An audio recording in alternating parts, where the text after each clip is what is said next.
UPSC prelims में मेहनत तो सब करते हैं, लेकिन क्या आप जानते हैं हर साल हजारों सीरियस कैंडिडेट सिर्फ 4-5 गलतफहमियों की वजह से बाहर हो जाते हैं। नमस्कार दोस्तों, आज मैं आपको बताने वाला हूं वो 5 सबसे बड़ी गलतफहमियां, मिसकंसेप्शन जो यूपीएससी प्रीलिम्स की तैयारी में आपके लिए खतरा बन सकती हैं और साथ ही उनसे कैसे बचना है।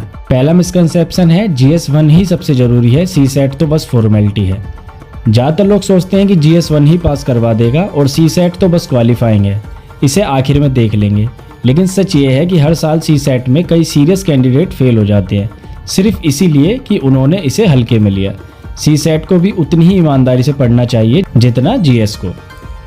दूसरी गलतफहमी है सिर्फ फेमस बुक से ही तैयारी हो जाएगी।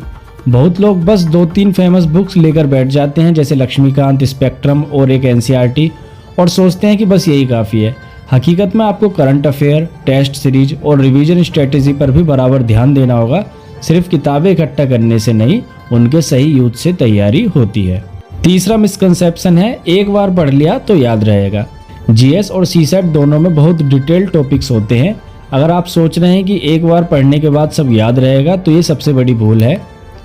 कम से कम 3-4 रिवीजन जरूरी हैं, तभी कॉन्सेप्ट दिमाग में बैठता है। चौथी गलतफहमी, पिछले साल के सवाल अब काम के नहीं है।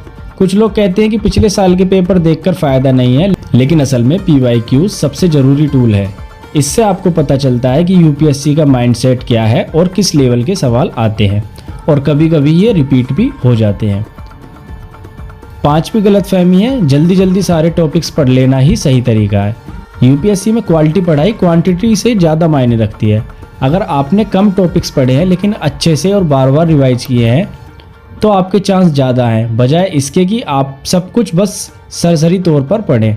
तो दोस्तों, अगर आप इन गलतफहमियों से बचेंगे और बैलेंस्ड तैयारी करेंगे तो GS और CSAT दोनों में अच्छे नंबर आ सकते हैं।